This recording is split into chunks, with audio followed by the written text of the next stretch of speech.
23rd of next month. As you are aware, yesterday we had elections in the local government, specifically LC5 and council, and also the city mayors. So, Mr. Chairman, I'd like to begin by congratulating all those who participated in the elections, those who won, and Mr. Chairman, I want on behalf of my own people congratulate you for the hard work you've exhibited in this committee ever since me and my senior minister were appointed by the President to join work in the Ministry of ICT. I also want to take this opportunity to thank members of the committee for the good work and cordial relationship you've shown us ever since we took day-to-day affairs of managing the Ministry of Information, Communication, Technology and National Guidance. Mr. Chairman, I would like to thank this committee and specifically you for inviting us here to discuss the budget framework paper for 2020-2021 and with specific reference to the digital transformation as far as our Ministry of ICT is concerned. Mr. Chairman, as you are aware, I want to repeat, me and my colleague, the senior ministers, and like you also, and some members of the committees have been busy with the elections. The work has been prepared by our technical people, and I would like to commend them for the good work done, all the agencies of my ministry for the good work they have been doing. For that matter, Mr. Chairman, like I said earlier on, I want to officially bring the apologies from the senior minister. She's still engaged with other duties. I also want to bring apologies from the permanent secretary who has one or two issues with his eyesight and is unable to be here today. So, Mr. Chairman, with your permission, there are issues you have raised which I'd like to seek your indulgence that you permit me to allow the acting PS to take us through the documents. There are specific issues which I will address. On one of the issues which you've raised about the role of the national guidance in terms of mobilizing the community of the country, and also the role which is almost seen as being taken by the Ministry of Gender and Labour and Social Development. Of course, Mr. Chairman, we want to commend, we did pass the National Development Plan 3 last year. For that matter, as government now, we are all aligning our work in line with the National Development Plan 3. So, Mr. Chairman, with your permission, can I invite? Yes, that's coming. You should also highlight we are looking at the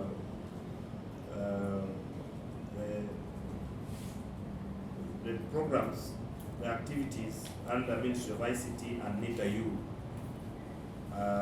and the allocations for the programs, and they are very identical.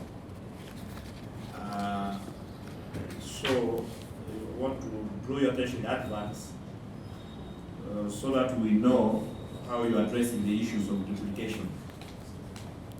Mr. Chairman, like I did say, there are some of the issues which I will be able to address them after we have made a comprehensive presentation in line with the issues which you directly raised to us using the letter you wrote to the ministry. So with that, at this juncture, can I invite the acting PS to take us through some of the issues? And of course, I will also want to inform each and every agency here to prepare a response on some of the issues which will be raised, and as far as our sector is concerned. I have not got anyone from the Media Council here, but I'm here to cover as a minister. Thank you so much. So, Mr. Acting PS, please. Thank you very much, Honorable Minister, and thank you, Chair. Permit me to start by responding to apparent issues of duplication. Chair, we jointly developed the NDP3 with all the sector agencies, and the program implementation action plan clearly indicates the responsibilities of the ministry and the agencies. So issues of duplication in this case will not arise. And also, permit me also to add that the assignments or tasks in which the ministry and projects in which the ministry works together with the agencies.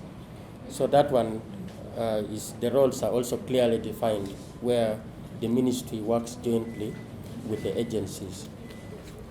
So if I can proceed now to the issues raised, to which we wish to respond.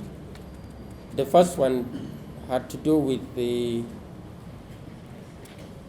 national guidance. It says that the committee notes that the effective communication and national guidance is not provided for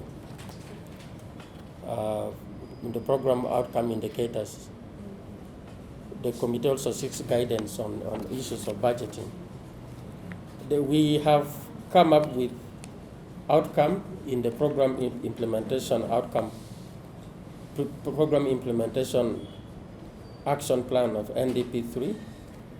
So national guidance is derived from community mobilization and mindset change of NDP 3.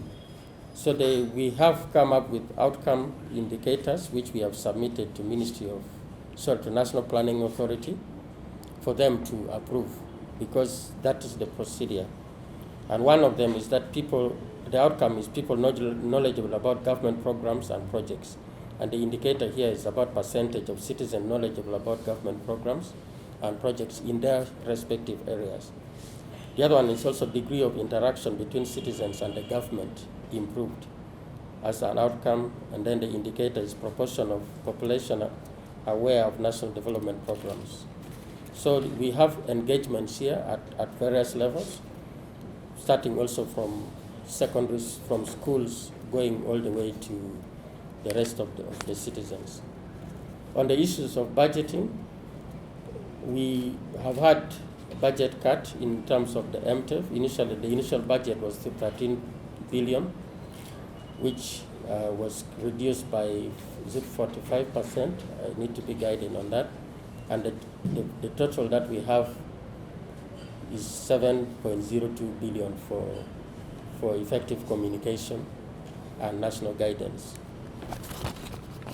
So that is item number 1. Then issue number 2,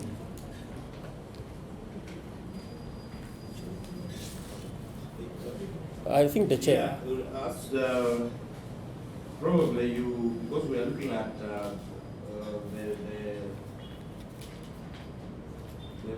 the posting under the national budget framework, and then your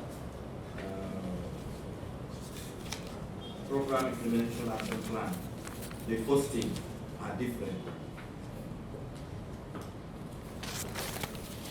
Yes, I think what happened at the time was before the timeline for submission of the budget framework paper was different from the PIAC. That is why there was a difference in the figures. And also the other difference in the figure is explained by the cut which we received. The initial figure was 13 billion, which was cut down to 7 billion. Is it clear, or it is which? Mr. Chairman, with your indulgence, first of all, I take cognizance of the fact, the issue which the committee has raised. I also want to employ you, Mr. Chairman, issues of national guidance is where we need the support of this committee. As you are aware, the ministry did request 13 billion to help us carry out activities in one financial year. But Mr. Chairman, the MTEF gave us a ceiling of 7.2 billion. For that matter, Mr. Chairman, when we talk about national guidance, it's an area where I really need this committee to support us. Whatever you see happening today, both here in the countryside, gives you information that we need to do a lot of awareness to the public to understand, number one, what our national values as a country, what our national interests as a country. At what point do we make leaders be accountable to the citizens of Uganda. This information all should be given to the citizens of Uganda. Unfortunately, as a Minister of ICT and National Guidance, we do not have the resources which are able to make us achieve this objective. So for that matter, Mr. Chairman, while you might think that there's a role of duplication here and there, for me, I would plead with you, the committee, help us to make the Department of National Guidance more effective and the ministry be more visible in terms of supporting to explain to the country what we need to do as a country. Mr. Chairman, no wonder during this election, some members would even think of coming up with riots, coming up with banning. But if citizens are informed of what's the role of an election, because we must also understand, up to date, some members of the committee do not even know why they go to elect leaders. And yet this role is entirely embedded in terms of awareness creation to the citizens of the country. So, Mr. Chairman, the question you've raised, I take note of it, but I also want to ask you to plead with you that support the Ministry of National Guidance to help us raise resources which we must invest. By the way, irrespective of all the other government programs, the community must understand the value of a project of government. There are those who believe a project of government is for government. They don't even understand it is their own. Government is only there to support them carry out what they need to get as a people of Uganda. So for that matter, Mr. Chairman, I really want to ask you and implore with you to support my ministry, specifically the Directorate of the Department of National Guidance in terms of budget allocation. I thank you. Thank you, Honourable Minister. I'm seeking clarification on that very issue. Can you kindly clarify on the mandate of the Ministry of Gender and some other MDAs that do not necessarily fall under ICT that have also considered this specific community mobilization and mindset change? Because I'm aware they have done some budgeting in their areas. So can you please come out and clarify clearly the role? What are they going to send out to the masses, since we are having the same community mobilization and mindset change, so that you can inform us to support the budgeting? Mr. Chairman and Madam Vice Chairperson, first I want to go on record. The Ministry of Gender, Labour and Social Development has quite many interest groups under its mandate. Well, for instance, let's talk about the youth, let's talk about women, let's talk about the elderly, let's talk about persons with disability, let's talk about workers.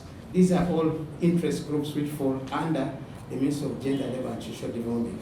But for purposes of giving information to the country, the ministry mandated with a role to carry out awareness creation all over the country in terms of guiding the citizens of the Republic of Uganda on what government does the Ministry of ICT and National Guidance. That's why the role of national guidance is embedded on us. But for purposes of mobilization, as you all know, each of the interest groups has a budget line attached to it. But it does not have a budget line for national guidance as far as matters of community awareness is concerned. For instance, if I address myself to the youth have a budget line and they have a National Youth Council, which directly puts in money to look at activities of young people. Issues of labor, these are workers, they're within the Ministry of Gender. But that does not remove the fact that my ministry continues to carry out national civic education for purpose of making the citizens of Uganda understand what our national interest, what is our national value, what should we do as a country, where should we go, and where have we come from. That role is embedded and remains in my ministry. That's why the technical expertise, as far as issues of awareness creation, is embedded in me, and I have that in the Ministry of National Guidance, not in the Ministry of Gender. Gender specifically addresses issues of interest groups as far as their mandate is concerned. I thank you so much. Yes, Honourable Minister, the obvious, what we are uncomfortable with as a committee, we are seeing a very huge gap. When you look at the National Budget Framework paper, program costing, Yes. for 2021-2022, you have 101 billion. Now, implementation of this program is reflected in the TAP. That's the Program Implementation Action Plan, which is 557. So I am even wondering how the committee will consider the framework paper with this abnormal difference in the costing. Because this other one brings to life the framework paper. And now you are at 100 in the budget paper which we are supposed to pass. And then when you are costing your program implementation action plan, which now the detailed thing is jumping to 557. Chair, Honorable Minister, the program implementation plan, as it has already been indicated, it is a program approach with different players involved. So the 101 is the portion attributed to the ministry. Then the rest go to other stakeholders. Because we are having one program, actually the ministry has only developed a program implementation plan for digital transformation. But Ministry of Gender is the one which has come up with the whole budget for mindset change. And the ministry is only a part of that. So in case there is... Maybe, Mr. Chairman, allow me to try to break it down. These are the challenges which I want to... To the budget ceiling is not capturing what you're saying. Mr. Chairman, like you've had digital transformation program, my ministry is now responsible for all IT-related activities in government of the Republic of Uganda. Am I correct? Yes. So for that matter, any other related issue as far as IT is concerned is entirely the role of my ministry. This is the reorganization which the NDP3 has brought in the government now. Am I correct there? Because this is where we must begin to move. Now, when it comes to issues of mobilization, and that is where the issue of national guidance is concerned. When you look at the NDP3, Mr. Chairman, it is true, as far as the Ministry of Gender, Labour and Social Development is concerned, they have concept and aspect of community mobilization in the activities within the interest groups which are already highlighted. Youth, women, elderly, workers, name them. There's an aspect of community mobilization in it. So what I need to understand from my technical people is, as far as resources of community mobilization are concerned, and as far as NDP3 is concerned, where were these resources embedded? Was it under our docket as national guidance or under the Ministry of Gender, Labour and Social Development? This is an area which I need to be educated for purpose of this information. Just for your PS to be sure, because we are having the MTF here, and when you come under the Ministry of ICT and National Guidance, totally zero. Mr. Chairman, that's why now with your permission, I would like to seek your indulgence that you allow me to get back to the ministry and handle this as a matter of urgency for purposes of us moving forward. So, why zero? Was it that entire concept of community mobilization was taken to the ministry?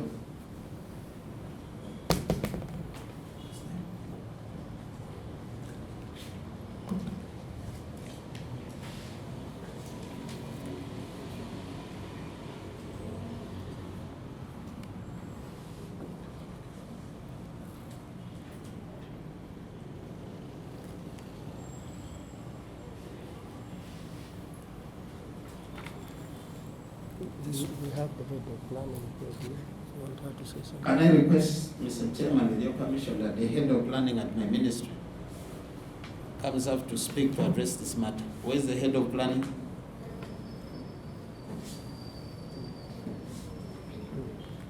So go on back. Mr. Chairman, with your permission, can I seek your indulgence that you allow me to go back and address this matter? Can I answer the rest? What will you? Let's answer the rest. Yes. And then, but now this almost gives us. Yeah. We are dealing with air. Chair,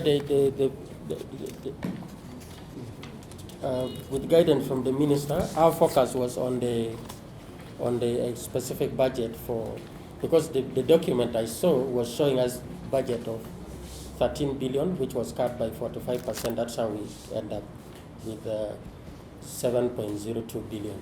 But we'll go back and try to harmonize these figures.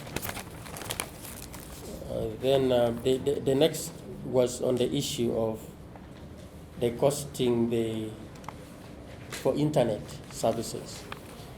Chair, we acknowledge and we appreciate your acknowledgement of the fact that we are able to reduce the budget or the cost of internet over the years from $5,000 US dollars per Mbps to $70 now in government. And we were able to achieve that last financial year. And our target is under NDP3 is to reduce it further to $20 US dollars per Mbps per month. But we also acknowledge that the private sector is still charging up to 237 US dollars per Mbps per month. So through the national broadband policy, we expect this to drop down to 70 US dollars per Mbps per month. So this is the clarification we wish to make on this.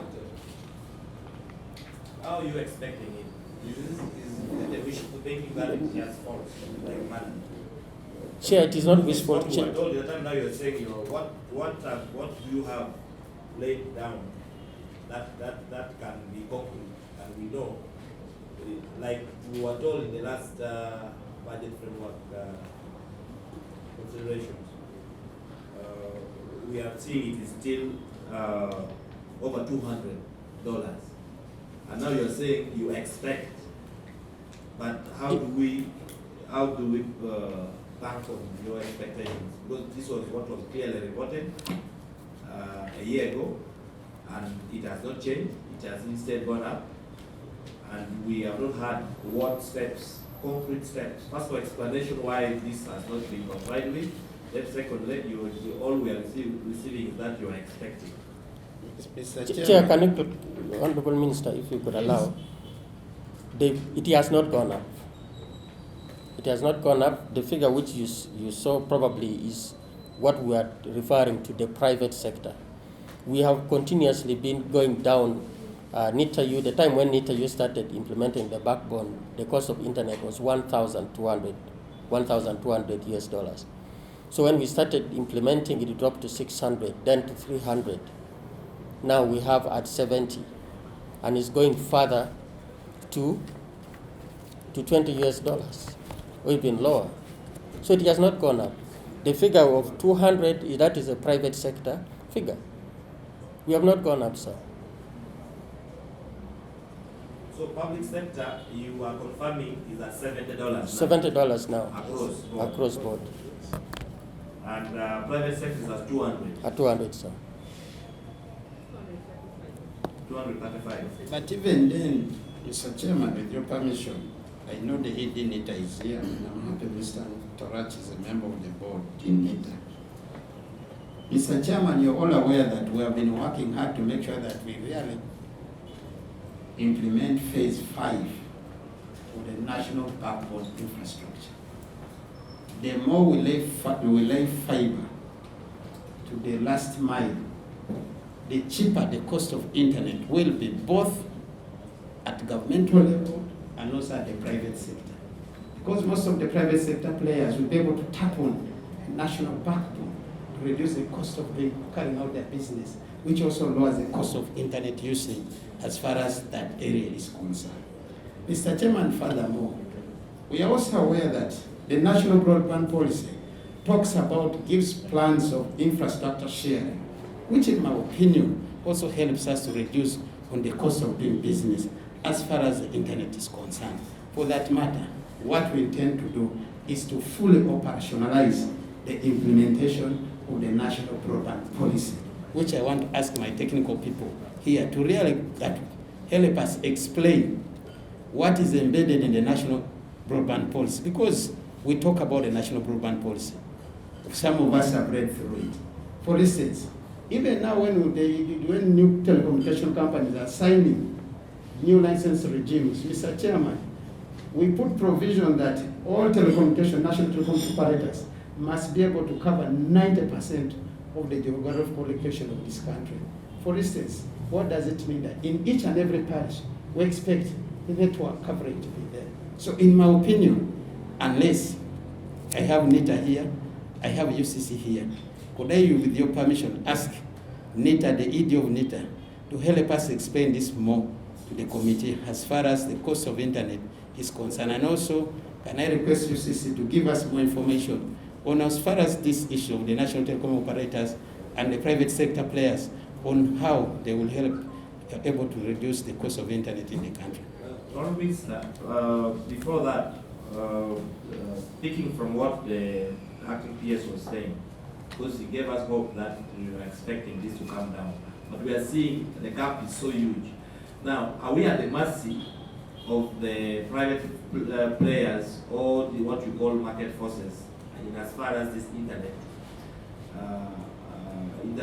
cost is concerned, in light of the heavy investment government of Uganda is making to lay this fiber, or there is already a structured engagement and policy that we can rely on and inform Ugandans that the cost of internet across board, whether it is being provided by government or our friends in the private sector, the highest one must have in this market is this. And tied to that, network, telecommunication network in many parts of the country has collapsed. Where I come from, nearly half of the constituency, you cannot speak on mobile phone. The coverage of MTN and Airtel is at its lowest. And you can see the contradiction if on cell phones many Ugandans cannot still receive reliable network coverage, then how far are we yet to achieve the internet the internet coverage as it is being envisaged? So of course we're worried about the costing still, but this was not raised in the issue paper. But we know, yes, last year we wrote to UCC. I think the minister is aware that the national the telecom operators seem to be either giving up. We are told in this sharing of infrastructure, most telecoms are not now erecting their own boosters and all of that. There's another entity that now everybody goes to. But the quality, if most members were here, everyone will tell you where they come from. There is no reliable network coverage, and it is worrying. Just for emphasis, the last time we interacted with ISPs, they were not very comfortable tapping onto the NBI. So that is a serious problem. You need to put some kind of enabling environment so that they can come on board and tap onto the NBI where we have it, so that we can lower the cost of the internet. Madam Vice Chair, the National Backbone Policy is very clear. It allows infrastructural sharing. Why are we saying this? Is just exactly what Chairman has just mentioned, that you find one telecom operator is able to build a mosque, for instance, in the whole town council. That mosque can be shared by other service providers to provide the same quality of service to the people within that area. Even nevertheless, even national roaming, if I'm correct there's a provision within the national broadband policy which allows national roaming within. You can either be in Mariam where I come from, and there's no Airtel, but if MTN is there, it should be able to interconnect and the service is carried out. And all this what I'm talking about is addressed within the national broadband policy. So what we only need is to enforce implementation. But can I request ED, NITA, and then Uganda Communications Commission to address on the question of network? Mr. Chairman, the new licensing regime requires, like I want to repeat, MTN has just signed a new license, the new license. It requires MTN to have 90% geographical coverage of Uganda. And they are going to have an investment, if I'm correct, of about $250 million in this beginning this financial year, to make sure that they comply to the new licensing regime. We are about to sign also a new agreement license with the Airtel, which also will be able to almost be the same as MTN. We are all doing this because, like you rightly said, there are parts of the country which have no internet, have no network. That one I agree. Even where I come from, as a minister of ICT, even my constituents, some of the areas don't have. What has been happening? The telecom operators have been investing where there's a return on investment. So they leave the rest of the countryside where there's no return on investment with no network. But now we are compiling them to make sure that they must, whether there's a return on investment or it's not, is the role of the licensing regime to address those specific issues. So can I request Nita, this question of the cost of internet as far as private sector players concerned, can you help us and address it? Thank you. Thank you, Honorable Minister, and thank you, Chair and members of the committee. The cost of internet to the private sector is about 70% for 1 megabyte per second. That's what we are providing on the national backbone infrastructure. However, we are not dependent on the private players, on the private market costing. Our costs are dependent on the penetration of the national backbone infrastructure. At the moment, we are in, as of last financial year, 2019, the national backbone was in 49 districts. And the cost of economies will detect the price. And because of that penetration, that's why we are at 70%, $70 US. With phase 5, we intend to roll out the backbone to all districts in the country. After this rollout, the cost will reduce to 20 or even lower. So we are driven by the number of connections to inform us on how much the cost of internet will be. Through you, Chair, for the infrastructure sharing with the private sector, I confirm that we are allowing the ISPs to connect to the national backbone. We have majority of the ISPs in Uganda that are connected to the national backbone. About 19 ISPs we transit their traffic on the national backbone. Yeah, can you confirm to the committee that in the 49 districts, both government and private players have been able to harmonize the internet costing? Because the rationale is that the penetration informs costing, the pricing. Yes. And can you confirm to us that in the 49 districts that you have penetrated, it has influenced also the internet cost from private providers to Ugandans? The internet cost that we provide to the ISPs is the same as what we provide to the government, $70. So what are they providing to the public? This is what we are saying in those areas. Because it would not make sense for you to give them internet that government has heavily invested in at 70 and they continue to give it to Ugandans at over 200. Now that decision is on the ISPs. We do not make the decision on their costing structure. But then it collapses the essence of this broadband policy.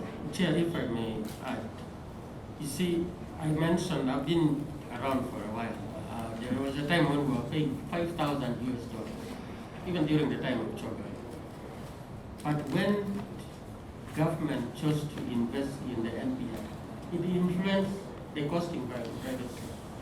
They were charging us a lot of money. That's why I believe that even as we move lower, because right now we're in the middle of implementation of last mile connectivity, as we connect the 700 sites this year, we are likely to drop further in the coming year. It will be below 70 for government. But then it will still further influence what the private sector offers. And secondly, the Honorable Minister has explained the new licensing regime, which will make them use existing infrastructure. They will not invest and duplicate infrastructure unnecessarily. And also they will be able to cover the rest of the country if they are to comply with the terms and conditions of the new license regime. Honorable Minister, in the interest of time, we are going to request a report on internet hosting right now across the country. You will also capture figures that private players are giving in the areas we have penetrated. Because we have been saying these business people cannot invest where there is no return on their investment. And government of Uganda has put in significant amount of money because we realize that internet is a key driver for our development across sectors. And we think it will not make sense for even areas where government has 100% penetration and private players are tapping into that resource, and the difference in costing is still over 200%. But for us to be able to address this very clearly and also report it on the floor, we want through you to secure, especially our interest will be in the 49 districts where we have achieved our dream, we have arrived, we are there. And we see how this has influenced the costing of internet and how many other players have come on board. We will also want to see the rest of the other countries, and of course this will strengthen the argument and the effort to expedite phase 5, because we are able to see already benefits that is accruing to the public, but also in ensuring that government services are more effectively being delivered using this platform. So we will. I hope we can get this tomorrow. As a request, it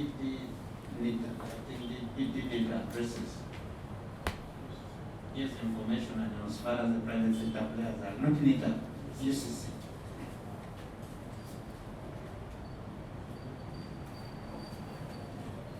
thank you, Chair, Honorable Minister. From this perspective, I think as the Minister said, now the licensing framework for all the national telecom operators has been, there is a provision for 90% coverage of the geographical area of Uganda, mandatory coverage. What that means is where operators would go through commercial motivation, now they will have to go there by the requirement of the license. That increased coverage usually means more users accessing the service. And usually cost goes with numbers and volumes. So we expect to see increased drop through that increased coverage, increased access.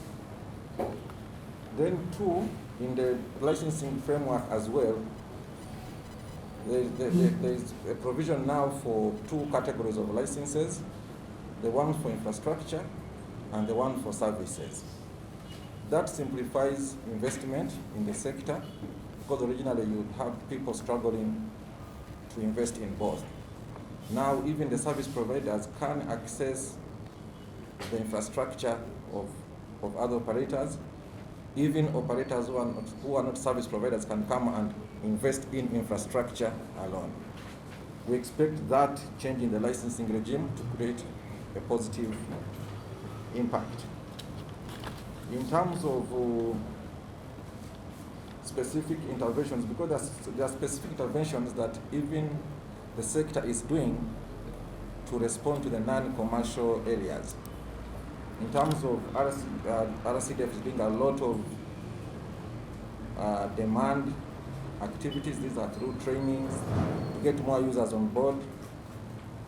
On the supply side, they are doing interventions in establishment of public hotspots. This year alone, we have done 5 hotspots at the border posts.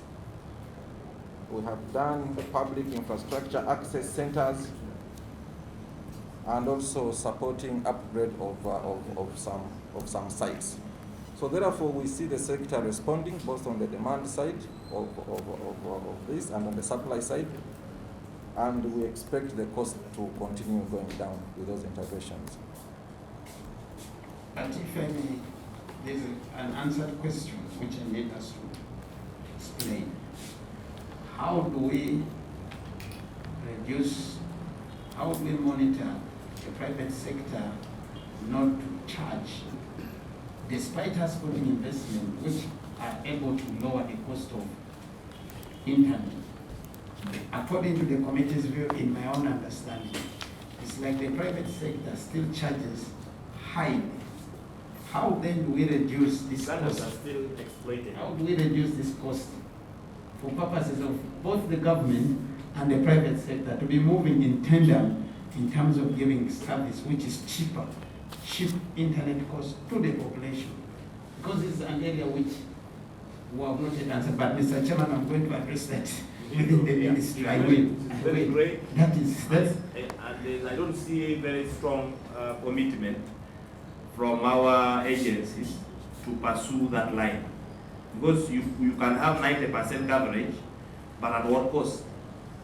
And so why government has come in also to invest, but also to protect consumers. I know this is a free market economy, but in the area of internet, government has taken a particular stand. That's why we are going in to support NITA, to invest heavily in this area. We have supported UCC and the RCDF, and that is also going to be a talk for another day on after you have done your installations and trainings in those secondary schools and whatnot, what is their viability and have they remained connected on internet? Because the information coming to us is that much of that they are becoming white elephants. Investments go in there, but the outcome, the impact that is reflected within the communities, it seems to be a gray area. So we will pay particular attention in that area. I'm told internet now, access to internet is a universal right. And so every government that belongs to the international community is taking the issue of internet access and its access and affordability as a very serious service to its people. Mr. Chairman, can I request the uses again to? Yeah, to basically through the Honorable Minister, the internet cost drivers, because to reduce costs you must attack the cost drivers. And the government holistically must look at some areas specifically, and maybe the intervention of where we require the committee's intervention. The major cost driver is power, grid power. So probably through lobbying with the Rural Electrification Agency, where maybe with the help of this committee, the sector has taken extreme interest to increase on lobbying with the other agencies, especially the Rural Electrification Agency, to ensure extension of power grid, because that really is the highest cost. Is one of the highest cost drivers. Then so, the other, Honourable Minister, I think for us to deal with this properly, with these explanations that are coming, what we have requested, let's do that analysis, see where we are standing, and also we want to hear the explanation, the rationale, why still the high cost, and probably the projected time frame on if we got ABCD right. This is where we should be within this time frame, so that we don't keep guessing and Ugandans don't know what's going on. but you should take note that the committee is paying particular attention in this particular area. So we can could proceed if, to other issues if, because this one we will be receiving some reports, some data on it. Mr. Chair, just a brief one to conclude that matter. I'd love to hear from UCC if you have registered any success, registering internet service providers under the new regime, although I have categories no more than 2 per region. Yeah, because I understand as we speak, we have many of them concentrated in the central region, because that is where we basically all have the business. But the last time we interacted with them, most of their licenses were actually expiring. So I don't know if you have registered any under the new licensing review. So if you push others out of this central business area, this is it. Thank you, Vice Chair. Yeah, it's true. Many have applied because currently the new licensing regime started in July. So we are still in the process of evaluating the majority of them, really. But there are some who have cleared the registration process, and we can probably reveal the detailed list. But for most, we are currently doing evaluation of the applications under the new framework. Okay, let's proceed. Thank you very much, Mr. Chair. The third item was clarification on the employment. We cross-checked the NDP3, and what is provided there is that we'll be creating 30,000 jobs directly per annum in ICT related sectors. And it is not, 30,000 is not for directly and indirect jobs, but for directly. So the targeted areas, because that is also one of the questions that was asked, was that the committee wishes to understand how the program will attain this outcome and the reason for the discrepancy. So that's the clarification I can give, because we derive these figures from NDP3. And the areas of employment which we are targeting are the telecoms, the innovators, that's where government is investing also heavily. The other ones are e-services, as UCC explained, that the unbundling of the way licensing was being done, where we now have services separate. And so we have, for example, mobile money is employing quite a number of people. And the other one is ICT supports, where we have IT companies providing support to the citizens. We also, a number of people are also employed in training services, ICT training services, and consultancy. The other area which government has been focusing on for a while, but which had been also hampered by high cost of internet, is BPO and IT-enabled services. The other area which we are targeting is ICT manufacturing. That is also where government is putting emphasis and has directed the ministry to take lead on that. Now the other areas are broadcasting and film industry. So these are the areas where we expect to have direct jobs and more. I've not talked about government does not employ that many, but also government is an employer of ICT. But again, as we expand ICT, we expect in government, we expect that government, even at local government level, will be able to employ. So all this will, out of all this, we'll also have indirect jobs, which we have not provided estimate for in this, in the NDP3. So, Chair, this is the clarification. Yes. Well, still, you are painting a rosy picture, but the committee would want to look at your concrete plan, roadmap to this, because it's not just going to form. Because all those things you have highlighted or you are listing, do we have a framework within the ministry which is deliberate, it is controlled, is predictable, and you are engaging with the different players, the different sectors. If you talk about the innovation fund, which we have been supporting generously, so far, how many jobs can we lay our hands on? Following the resources, we have the billions that so far in the last 3 financial years has gone into innovation fund. Can we practically produce a list of saying the following innovators went through our program at the ministry, and now directly we have this number of jobs created and how it is reflected across the country, because you have to reflect the regional balance. And then the projections will come in the indirectly, but the directly created jobs in all these other areas, we should not just be outlining, we expected this, we expect outsourcing, we expect LDCD. Is there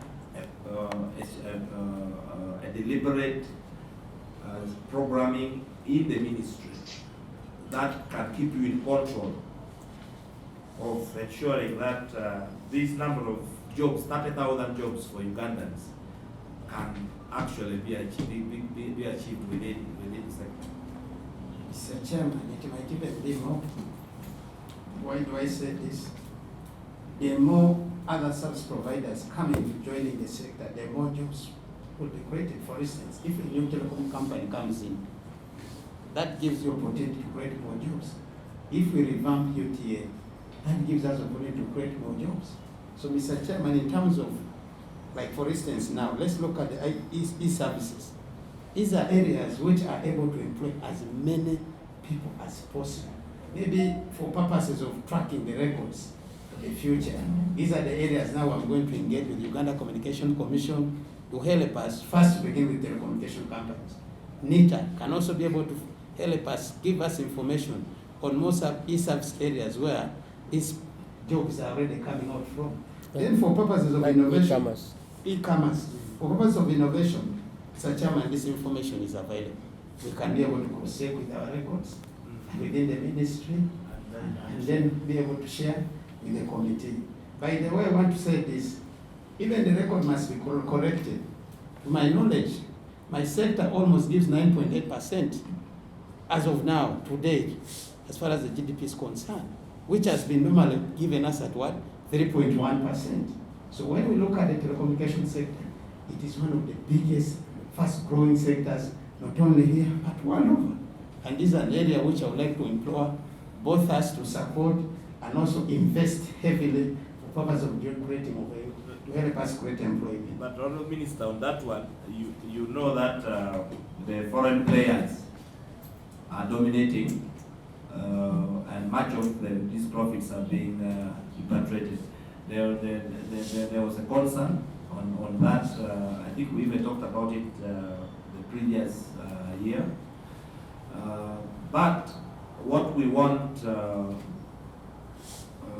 especially ICT, to do, you must have a clear understanding of the opportunities and the projections of where the jobs are, and to guide Ugandans.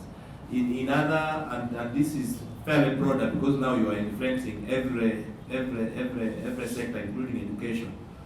Even people in the Curriculum Development Center, the National Council for Higher Education, the kind of programs that they should be approving should be driven towards where the jobs, what sort of human resources needed, so that the government is interlinked, and so when you project, you can make 30,000 jobs for Ugandans. I think what we are trying to tell you is, if you sat down and have a well thought out analysis and program, then it can inform all these other players in the different areas to see where to, government also where to invest, in the education sector, where they need to, which new programs should be probably developed, with what curriculum probably we need, so that you are then training, preparing yourself in the next 5 years to take charge of these opportunities. But it appears we go fishing and come across some of the jobs are created by themselves. But if there was a deliberate and sustained effort, where we can monitor, where we can measure, and we said one area we can easily measure is on innovation, because we know every year you're getting applicants and you're encouraging young innovators. You have been talking of having ICT hubs and in the regions, and your ICT here, we don't know how fast they are moving to help in that effort. But we are stagnating. So the committee is expecting much, and then you're also promising much, but in terms of laying our hands on a proper plan which we can measure is what we're asking. Mr. Chairman, you look at the great area which we must explore: broadcasting and film industry. Do you know, the moment we invest much in this, do you know how many jobs we are going to create? Quite big jobs. And that's why a country like Nigeria today, it has taken over as one of the leading economies in the world, in Africa, because of just creative art and this film industry. This is an area where, as a country, we are going to work closely with Ministry of Gender, where this specific area lies, to help see how do we boost, how do we move in to support them for purpose of giving more employment to our people in Uganda. So I want to say this. Actually, my technical people have underestimated. That's why it says 30,000 will be 30,000 and more. That's what I want to pledge on behalf of government at these areas. Look at even now areas like now, you see, we are now pushing more service providers, like the Vice Chair did say, ask a question. Most service providers have been concentrating here in Kampala. Now we are saying, you know, whether there's a business, get out. How many of these service providers will be able to create jobs in the rest of the country? And remember, like the EDUCC said, which are the cost drivers? Power. Remember now, we are investing more on power, not only here in the Kampala, but the rest of the countryside. Rural electrification program is almost entering each and every sub-county in this country.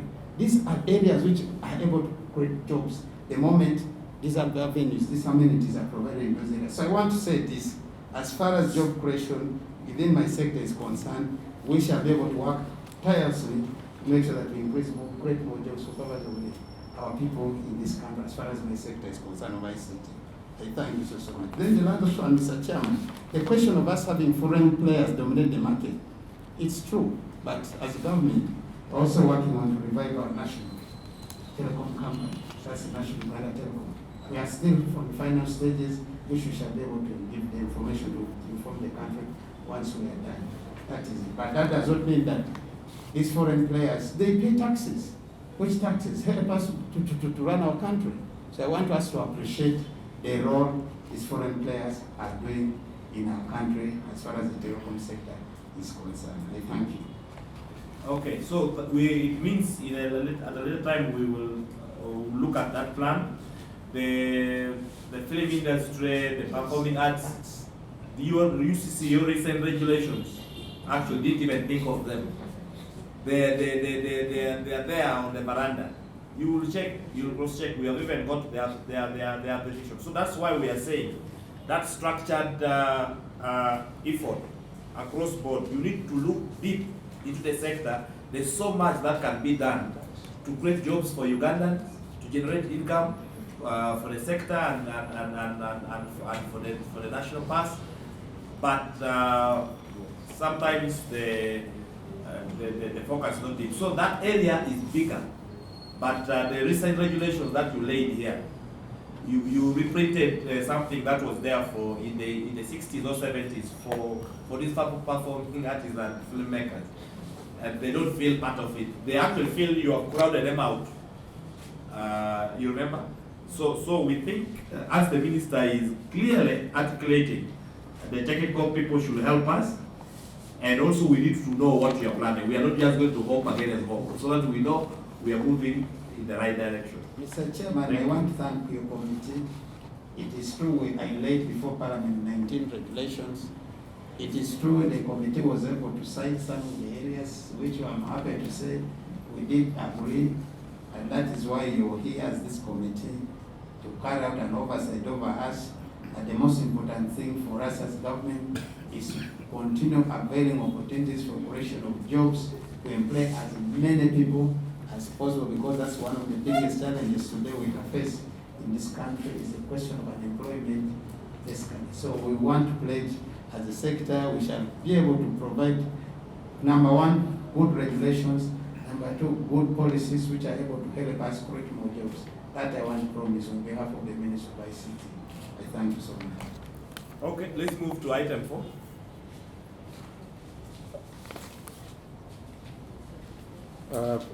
Thank you, Chair. Item 4 was about variation in the budget in the tier.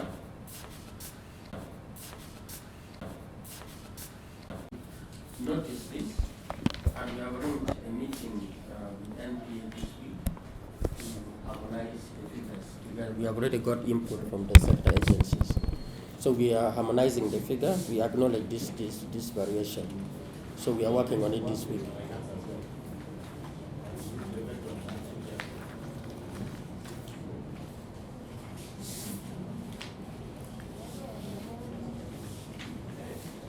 Okay, Yes. we shall wait for that.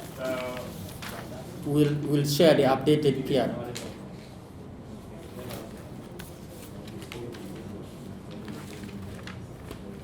So you harmonize that. I think it will help us more at the historical system. Okay.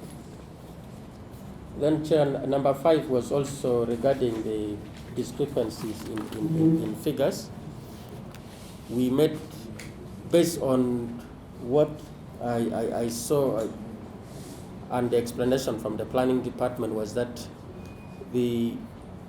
our budget was cut by 45%, which was initially 13 billion. So that's why we got a figure of 7.02 billion for community mobilization and mindset change. The other variation was attributed to some figures from the National IT Authority, and on page 6 there is a breakdown of where the discrepancy was coming from, which has also been corrected by the National IT Authority. The difference of 0.34. So the difference of the figure of 7.02 billion was attributed to the ministry, which has been explained, and also Nita, you took note of the differences in the figures here, which they have seen harmonized on page 6. The breakdown.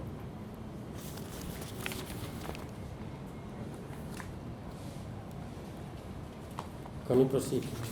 Chair, number 6 is on implementation status of the recommendations made by Parliament during the consideration of Ministerial Policy Statement Financial Year 2020-2021. The committee recommended, the first one is the committee noted the inadequate funding to the ministry's activities. And again, as the minister said, the sector contributes a lot of money to the GDP, but gets less than 1%. So the recommendation from the committee has not yet been effected. Number 2 was the issue of centralized media purchasing.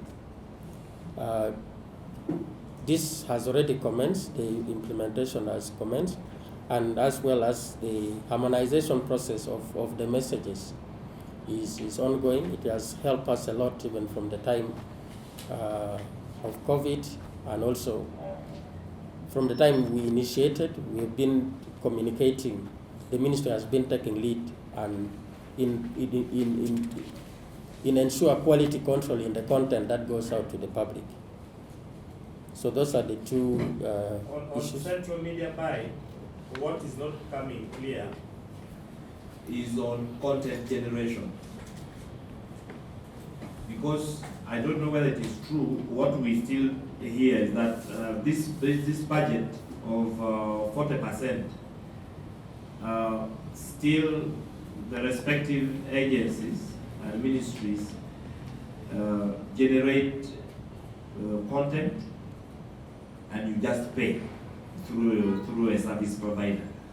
But a committee within the ministry that is now rationalizing communication efforts and strategy to build a narrative within government that communicates government achievements and government programs in a more sustained and effective way is missing. If you have that plan, you give it to us. But it's still, you just held this money, and everyone is still shooting their direction, and you just pay.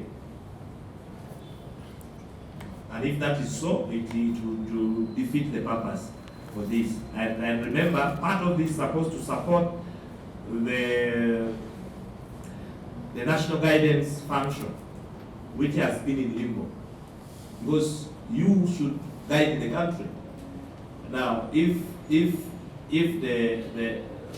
think tanks, meaning you become the think tanks, and last year we mentioned that even within government, of course, part of these efforts should touch on the Prime Minister's office. The government of Uganda seems not to have a one-stop document on communication efforts that can be traced down to the local governments. And it's a huge area for the ministry to step in. Now, the central media buy has started small at 40%, but it appears much of your focus is on just paying out that money. Mr. Chairman, for purposes of streamlining communication in government, I want first to put this on record. My ministry is taking over all cadres, right from both the central government and local governments back to the Ministry of ICT and National Guidance. Why are we doing this? Is to help us coordinate and centralize communication, which is able to be an effective communication within the government. So that's why even now we have kept on engaging with the public relations officers of various agencies of government, various ministries of government, to coordinate communication as far as government is concerned. What we await is the Ministry of Public Service is in the final stages of developing a final document to present before Cabinet for purpose of giving all public relations officers cadres to come back to the Ministry of ICT and National Guidance. Number two, the question of media buying. I would agree with you, Mr. Chairman. If you want us to be more effective in terms of communication, why would industry still remain with 60%? It would be a very good recommendation from this committee to the House that even the 60% which has remained within other agencies of government is sent to the Ministry of what? Of ICT. Now that we are moving together to have the Ministry of ICT take over of all cadres as far as communication is concerned, so that 100%, but you find... You're asking for 100%. Yes, so I'm asking for 100%. I'm coming to explain the 40% what you're saying here. It is true, the 40% was given to us. First of all, this 40% is not released by Minister of Finance. Sometimes they release, for if I'm to go on record, the 40% simply gives us about 10 billion. Of the 10 billion, if I'm to address myself to this financial year, the Ministry of ICT got almost 2 billion. So what are we doing? So if you're talking about 40%, first release it to give us a budget of it. But to me, to address this question would also be that give us the entire 100%, so that we manage communication for government, because it is our mandate to manage communication for government of the Republic of Uganda. So, Mr. Chairman, the question of saying that they come, the content, it is true, ministries bring in their content, but it's also true that within my ministry, there's a subcommittee which is able to look at the content, which ministries are brought to put it out. It's not just a matter of passing hereby. I know that there's a committee within my ministry. There's a committee. The biggest challenge is the 40% in terms of release, it's little, The 60% which remains within the ministries is an area which I want to ask this committee to support me to have 100% come. Even if we got 100% and they give us 70%, that gives us an effective to have an effective communication within the government. I thank you, Mr. Chairman. Our technical people, one thing you need to capture seriously. It appears finance does not appreciate communication effort within government.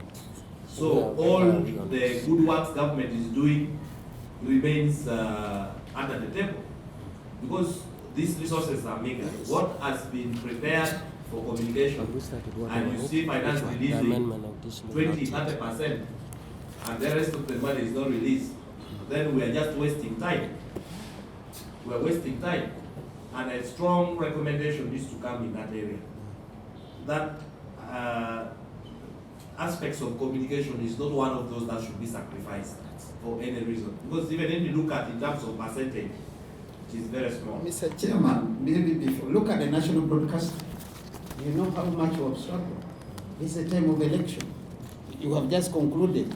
Now petitions are coming in tomorrow. What are we going to say? Here, there was no budget for the national broadcaster. Here we are. We came here, we made a presentation, final capture. Am I correct, Mr. EDUBC? Yes, Honorable Minister, I think that point. Minister, I don't see UBC still in the I was coming there. Actually, that was one of that's the reason why I was coming to take note of that also. Honorable Chair, on that note and Vice, I think the issue of communication, like my minister has put it, and you have ably pointed that Minister of Finance does not see the synergy of how communication gets to solve so many other problems, so many other challenges. When we talk about mindset change, and you find UBC that runs 11 FM radio stations countrywide, broadcasting in the local dialect that people would understand, gets zero funding in a financial year.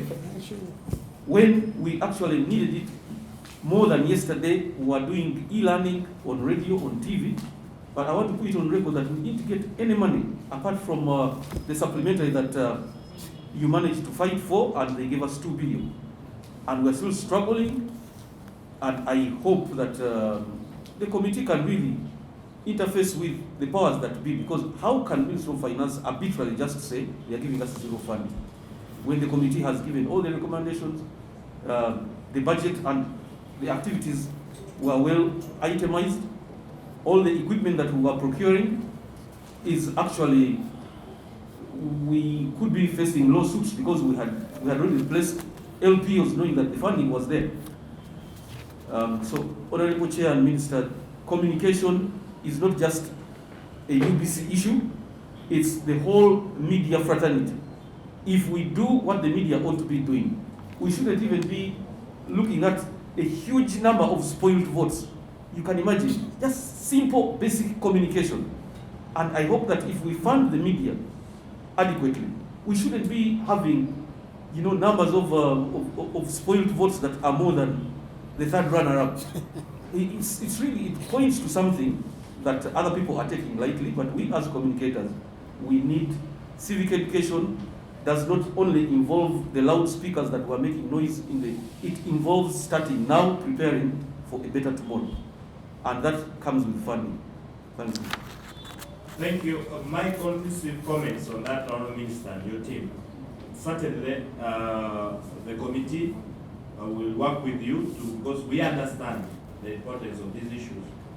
But in the meantime, as you work into realigning the human resource, the communication officers across board, we had recommended for a sector working group that is able to I think, being co-chaired with you with Prime Minister's office, that is able to look at the communication function of government more strategically, more comprehensively, and with regular probably interface on how this is progressing. Because there's a gap there. Usually, we see firefighting at the end of the day, but that sustained organic development of communication materials, communication strategies, and engaging with the public is one thing. It's also important. Media houses last year came out crying out. Government only want free service from media houses, and how are they supposed to survive? Even the businesses that are given, it takes a year to be paid. And I think we saw a bill of close to 11 billion that government is holding onto money for media houses. And media houses cannot pay journalists, media houses cannot buy serious equipment, and then sometimes they meet the money. Because now if we are moving, and we will see if we can recommend for more, we want to thank you that for the first time during COVID, you are able to send money to reach Kapelebiong, to reach Kotido, those small FM radio stations. Also provide service. When President Museveni is on national address, every radio station in Uganda is asked to relay. Even the media, even the COVID sensitization, media houses should be commended. They came out and stood with the country. But we have seen the number of other countries. And the problem is we need to be innovative about this. There's a model in countries where media is celebrated. Go to Sweden, go to Denmark, where there is a process that allows media houses to actually access funding, and this doesn't compromise on their independence because there's a procedure for doing that. But even with the available one, they are getting through adverts and whatnot. It's just a few media houses that get it, and even those that get it take a year for them to be paid. And so indirectly you will be killing the media industry. And you need them, because without the media, even all these things you're talking about is just going to be, we are just going to be wishing, but we will not realize. So it's concerted, and for me, I have a media background, and I've always pushed for that direct engagement. And recently there were issues with Media Council, and I think the Editors Guild in Uganda on a number of these other reforms that are coming. So through the minister, we wanted to be proactive, to engage with the industry so that we remain with a vibrant, responsible media that also is supported, but also we have government being held accountable by the same media. That is what we think would be effective. Mr. Chairman, I only have one or two issues. First of all, it is true, within my ministry we have a sector working group chaired by the Minister of Information Communication. And these meetings, we normally hold them weekly, which coordinates all areas of government. So as far as that is concerned, we have. Number two, we are coordinating government communication as far as the Ministry of ICT is concerned. Number three, the question of media houses complaining of them, complaining to government that we seem to be over pushing them. First of all, we must also understand that the media houses have a role in terms of social corporate responsibility to help government, and I want to commend them for what they have done. This I remember even one time I wrote an article in the New Vision. The fight against COVID pandemic has been won by the media, and we must commend both government and the private sector. That's why you see government came up and supported almost all media houses during this pandemic. For the first time in the history of this country, that government was able to put in money to work with the private sector. We have also challenged the media houses who have monies which they owe to government to give us a list. Unfortunately, none of them has ever come to my ministry to share with us, including the National Station of Broadcasters. They speak, but they have never brought before us a direct engagement that, please, as far as we are concerned, this media house, we owe government this amount of money. Here I am. We have never. They only talk about it outside, but direct engagement with us, we take it as not being serious to a big extent. So I want to commend them and challenge them at the same time. So the question of them wanting to remove 1 hour in terms of providing airtime for government to talk about government program is one thing I want to appeal to them. This is our country. We all have a stake to contribute to the development of our country. Why would you want to remove 1 hour, which is able to help the community, where you've been given a license to help sensitize people, to help carry out awareness? Why? So I want to challenge my friends who are in the fourth estate, please, let's continue working together. There are your problems we understand, and we're moving to Saudi, work closely to address your challenges, but also allow us to continue communicating. That 1 hour helps government a lot in terms of addressing security issues, issues of good governance, issues of corruption within areas of government entities, if available or otherwise. So I want to still ask you to help us continue providing. But if I'm also correct, you should guide me here. Isn't it part of the licensing regime that they must be able to provide that 1 hour for parts of us working together as both stakeholders? I need to be guided there as far as that 1 hour is concerned.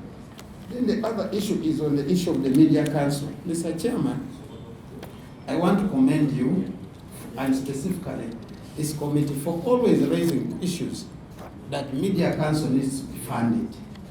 It was even one of the recommendations of this committee.